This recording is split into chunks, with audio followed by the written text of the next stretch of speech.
थर्साबिन रामेछाप जिल्ला दोरोमा सैलुङ गाउँपालिका सिंगारचेमा चाहिँ आग लागि भएको छ। हेर्नुहोस्, हिजोदेखि आग लागि भएको अहिलेसम्म नियन्त्रण हुन सकिरहेको छैन।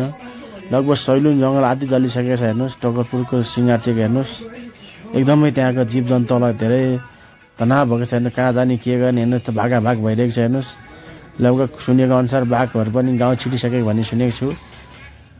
त्यहाँ चाहिँ अब अहिलेसम्म आगो नियन्त्रण हुन सकेको छैन। यहाँ चाहिँ सरकारले छिटो ध्यान दियोस् र दोरोमा सैलुङ गाउँपालिका र रामेछाप जिल्लाका निकायहरूले एकदम त्यहाँ ध्यान दिनु पर्यो। त्यहाँ कसरी हुन्छ आगो नियन्त्रण गर्नु पर्यो। हेर्नुहोस्, अहिलेसम्म हेर्नुहोस्, हिजोदेखि लागेको आगो अहिलेसम्म नियन्त्रण हुन सकिरहेको छैन। त्यहाँको खानेपानी मुहानदेखि जीवजन्तुहरूको बास सबै तहस नहस भएको छ। श्रोताबिन हेर्नुहोस्, त्यहाँ वरिपरि हुनेले त्यहाँ सक्दो त्यहाँ आगो निभाउन जानु होला, सहयोग गर्नु होला। हेर्नुहोस् त त्यहाँको खानेपानी मुहानदेखि लिएर धेरै समस्याहरू आइपरिसकेको छ। हेर्नुहोस्, सबै जलिसकेको छ। हेर्नुहोस्, जङ्गल पनि लगभग सैलुङ जङ्गल आदि सकिसकेको छ। त्यस भएको कारणले त्यहाँका बासिन्दाहरू चाहिँ जानु होला, सबैजना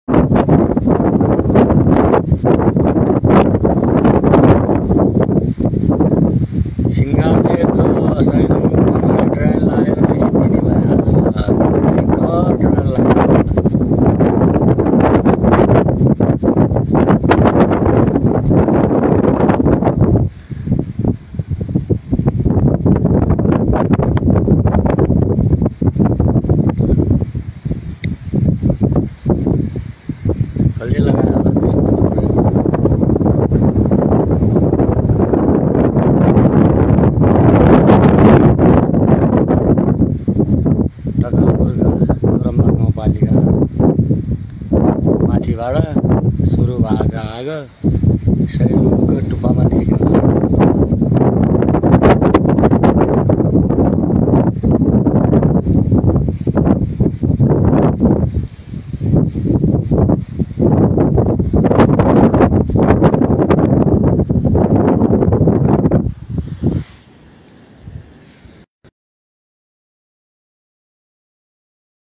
थर्साबिन रामेछाप जिल्ला दोरोमा सैलुङ गाउँपालिका सिंगारचेमा चाहिँ आग लागि भएको छ। हेर्नुहोस्, हिजोदेखि आग लागि भएको अहिलेसम्म नियन्त्रण हुन सकिरहेको छैन। लगभग सैलुङ जङ्गल आदि जलिसकेको छ। हेर्नुहोस्, टोकरपुरको सिंगारचेको हेर्नुहोस्, एकदमै त्यहाँको जीवजन्तुलाई धेरै तनाव भएको छ। कहाँ जाने के गर्ने, हेर्नुहोस् त भागाभाग भइरहेको छ। हेर्नुहोस्, लगभग सुनेको अनुसार बाघहरू पनि गाउँ छिटिसकेको भन्ने सुनेको छु।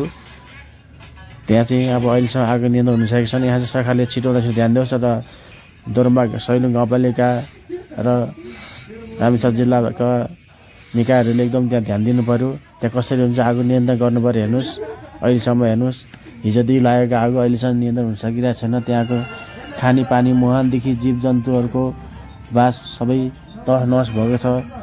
श्रोताबिन हेर्नुहोस्, त्यहाँ वरिपरि हुनेले त्यहाँ सक्दो त्यहाँ आगो निभाउन जानु होला, सहयोग गर्नु होला। हेर्नुहोस् त त्यहाँको खानेपानी मुहानदेखि लिएर धेरै समस्याहरू आइपरिसकेको छ। हेर्नुहोस्, सबै जलिसकेको छ। हेर्नुहोस्, जङ्गल पनि लगभग सैलुङ जङ्गल आदि सकिसकेको छ। त्यस भएको कारणले त्यहाँका बासिन्दाहरू चाहिँ जानु होला, सबैजना